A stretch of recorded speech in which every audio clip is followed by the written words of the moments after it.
ลิปนี้ก็เป็นคลิปไทยตั้งแต่มือพอขนมน้อยไปซ้ำเหนือแต่ว่าหากมาตัดลงเพราะว่าเฮาเป็นสายดองคลิป แวดบ่ได้ไปส่งเพราะว่าให้กี่ไปส่งแทนเพราะว่าเฮาขับรถบ่เก่งแล้วก็บ่มีคนเอาลูกนำพอตื่นเช้ามาแล้วก็พาลูกไปโรงเรียนรถกระตีนสอดซ้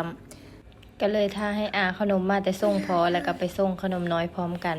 หลังจากไปส่งลูกยุงเฮ็ดแล้วเฮาก็ขี่รถมาตลาดลาวอันนี้คือเป็นการขี่รถครั้งแรกเลยตั้งแต่มาอยู่เวียงบ่เคยไปไกลแบบนี้จักเทื่อมีแต่ขี่ออกไปซื้อของกินอยู่หน้าห้องแต่ว่ามื้อนี้เฮา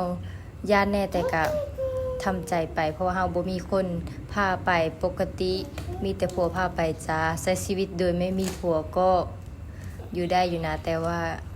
ไปซื้อเครื่องแกงหน่อไม้มาแกงหน่อไม้เพราะว่าเฮาบ่ได้กินแกงหน่อไม้โดนเติบละเพราะว่าถ้าแอมก็อยากกินแกงหน่อไม้แต่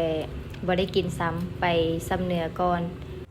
หลังจากแกงหน่อไม้แล้วเฮาก็บ่ได้กินข้าวอยู่เฮือนเพราะว่าเฮาสิมากินนำพี่น้องมาเข้าโรงหมอเฮาก็เลยมายามแล้วก็แกงหน่อไม้มาสู่เพิ่นกินพร้อมพอฮอดตอนแรกมาเฮาก็เอารถไปแปลงเพราะว่ารถบ่เคยเป็นตีนโดนเติบละนะเฮาก็เลยมาเปลี่ยนทั้งไส้นอกไส้ในเปลี่ยนพร้อมกันเลยมานั่งเฝ้าขนมน้อยก็บ่อยากอยู่เพราะว่า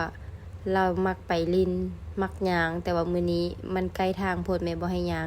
ก็เลยต้องได้นั่งเฝ้ารถอยู่นี่